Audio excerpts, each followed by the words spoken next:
Hey guys, welcome to my channel. Prazer, meu nome é Jorge Vic, se você ainda não me conhece. Então, hoje eu vou falar aqui um pouco sobre Bitcoin. Talvez você não conheça, não saiba o que é isso e talvez pelo título tenha caído aqui, mas enfim, vai ser um prazer trocar essa ideia aqui contigo. Para mim, o Bitcoin é uma forma diferente de você investir o seu dinheiro. O Bitcoin, para quem não sabe, é uma criptomoeda, é uma moeda assim como o real, mas ela é totalmente baseada em codificação. Na verdade, o nome que se chama é protocolos de softwares. Sem falar muito da parte técnica, né, que eu acho que não é aqui o caso, porque realmente confunde bastante. Eu conheci através desse livro, né, não sei se você já viu aí, recomendo demais. E é incrível como o conhecimento vai te trazer, nesse caso, lucro.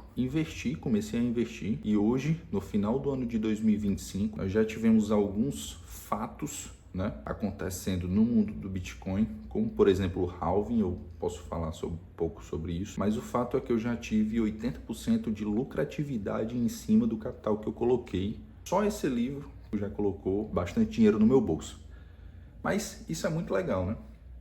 O conhecimento, ele realmente liberta. Falando um pouco mais sobre Bitcoin, para você entender o Bitcoin, você precisa entender um pouco mais do que é o dinheiro em si. O dinheiro, no decorrer da história, ele foi sendo uma forma das pessoas trocarem valor, né? Então, a pessoa tinha um objeto ou tinha um bem, whatever, e ela queria trocar por outra coisa que outra pessoa tinha. Isso começou ali como escambo: eu tenho isso aqui, tu tem isso, vamos trocar. No decorrer da história, inventaram uma coisa em comum, como por exemplo metais, açúcar, pérolas. Foram diversas as formas de dinheiro, até que chegou-se num meio que é o papel, né, o papel impresso nos países, e que ele é uma forma, existe uma unidade em cima disso, e que ele é divisível, né, até certo ponto, e que aquilo ali consegue medir o valor em relação a outras coisas. Então, por exemplo, você tem um iPhone, quanto que vale aquilo em dólar ou em real? Diversos países têm suas respectivas moedas e entre elas o câmbio existe.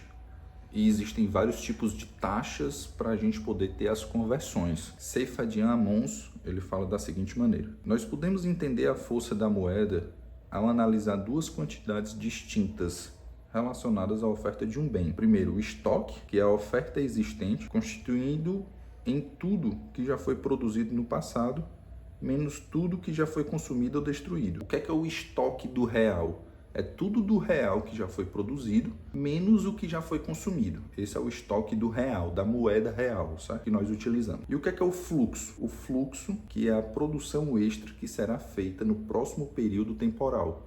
Então, por exemplo, se a gente pegar no próximo ano, o que é o fluxo? É o quanto de real, da moeda real, foi produzido. A razão entre o estoque e o fluxo é o indicador confiável da força de um bem com o dinheiro e do quão bem adequado ele está para desempenhar o papel monetário. Essa definição que ele deu aqui é a definição de moeda forte ou moeda fraca. Já fazendo a primeira conexão com o Bitcoin ele tem pouquíssimo estoque e ele tem uma produção totalmente controlada para o próximo período temporal. Então, todas as pessoas que têm Bitcoin, elas sabem quanto de Bitcoin vai ser produzido no próximo período temporal e quanto existe de estoque. É diferente do real. Por exemplo, se qualquer coisa acontecer, nosso presidente aprovar um projeto de lei ou algo desse tipo, a produção de dinheiro pode aumentar drasticamente. Isso impacta diretamente nessa razão entre o estoque e o fluxo, impactando aí diversos pontos da economia, inclusive o valor do real. Outro ponto é que a cada período temporal no Bitcoin, a produção da moeda do Bitcoin, ela vai sendo diminuída pela metade. Isso aumenta muito o valor da moeda em si. Veja, essa questão da produção do Bitcoin, ela é altamente importante para a gente entender o valor dela e o que aconteceu agora em 2025, que eles chamam de halving, que é o ciclo temporal, né? Toda vida que dentro do protocolo do Bitcoin acontece um halving, a produção da moeda cai pela metade. Isso ocasiona diversos impactos e isso valorizou muito a moeda. Esse conhecimento me deu outra visão de como investir. Me posicionei em criptomoedas, inclusive tenho outras criptomoedas, mas outra coisa importantíssima, a questão da confiabilidade da rede. O Bitcoin ele foi a primeira criptomoeda a ser criada, né?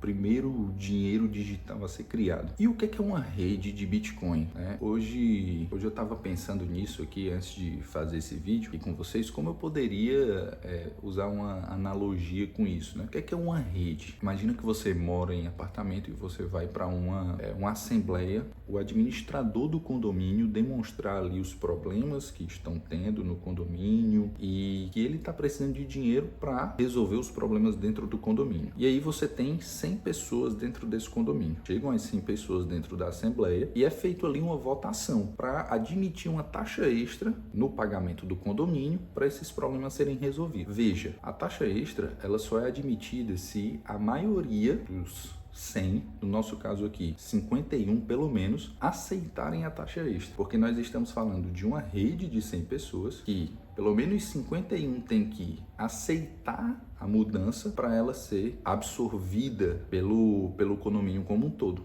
O Bitcoin é a mesma forma. O Bitcoin ele é uma rede de bilhões de nós. O que são os nós? São os computadores de quaisquer pessoas no mundo que estão rodando o software. E esses nós, eles precisam se reunir. Na verdade, eles estão reunidos através dessa rede e que qualquer mudança no protocolo da rede tem que ser aceita por pelo menos 51% da rede para a mudança ali ser implementada. O que acontece é que não vale mais a pena as pessoas, os nós dessa rede entenderam que o protocolo ele já está muito bem desenhado e a rede ela cresceu de forma exponencial sem aceitar nenhuma mudança. E é aí que está o valor do Bitcoin. O nível de confiabilidade nessa rede é muito forte e não se aceitam mudanças no protocolo do Bitcoin. Então isso garante que as pessoas vejam valor nessa moeda e consigam transacionar através dela. É uma moeda que se desenvolveu demais nos últimos anos e que só vai continuar. E por fim, eu costumo dizer que você não pode investir em Bitcoin sem antes entendê-lo pelo menos um pouco. E o meu objetivo aqui é realmente engajar a tua curiosidade em cima disso e de alguma maneira te fazer pesquisar um pouco mais e te fazer se posicionar dentro desse mercado. Mas para vocês entenderem, né? Por que é seguro essa criptomoeda? A proposta da blockchain, que é a rede, é funcionar através dos seus protocolos de segurança como uma terceira pessoa de confiança em qualquer transação financeira. E aí eu vou trazer outra analogia. Quando você pega um Uber, por exemplo, o Uber, a plataforma Uber é a terceira pessoa de confiança na transação. O aplicativo, ele vai ser a terceira pessoa de confiança. É como se o Uber ficasse. O Jorge quer ir do ponto A para o ponto B, João quer carregar o Jorge do ponto A para o ponto B. E o valor dessa viagem é R$30. O Uber é o cara que vai ficar com o dinheiro na mão, esperando o Jorge sair do ponto A para o ponto B. O João levar o Jorge do ponto A para o ponto B e quando essa transação terminar, ele garante que o dinheiro do Jorge vai para o João e ele fica com a porcentagem dele. É a mesma coisa. O Bitcoin, ele é essa terceira pessoa de confiança. Tá, mas então o Bitcoin é uma instituição ou algo desse tipo? Não, o Bitcoin ele vai ser a rede. Essas pessoas que vão ganhar comissão no caso do Bitcoin são o tal dos nós, né, que são os softwares, os programas de computador espalhados em diversos lugares, em diversos computadores. Quando eu transmito um Bitcoin do ponto A para o ponto B, diversos computadores têm que validar a operação um do outro. Então é como se o computador 1 estivesse dizendo, ó, o Jorge realmente pagou corrida. O computador 2 diz, eu concordo com isso. E assim vai, milhares de computadores, um validando.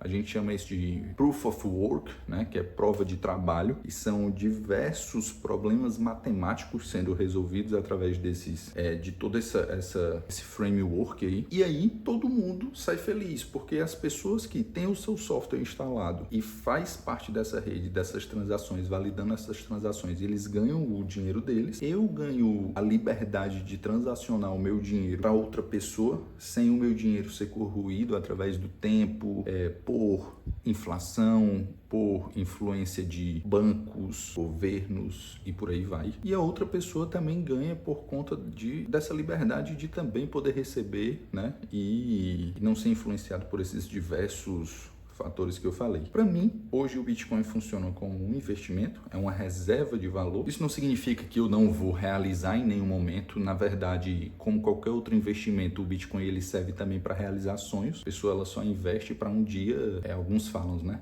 parar de trabalhar, outros falam, não, para mim poder viajar através do dinheiro, enfim. Você vai botar aí o seu objetivo. E eu espero ter esclarecido pelo menos um pouco, de forma bem clara aqui. Livro muito bom. Eu li ele mais ou menos na metade do ano, como eu tinha falado para vocês. Recomendo.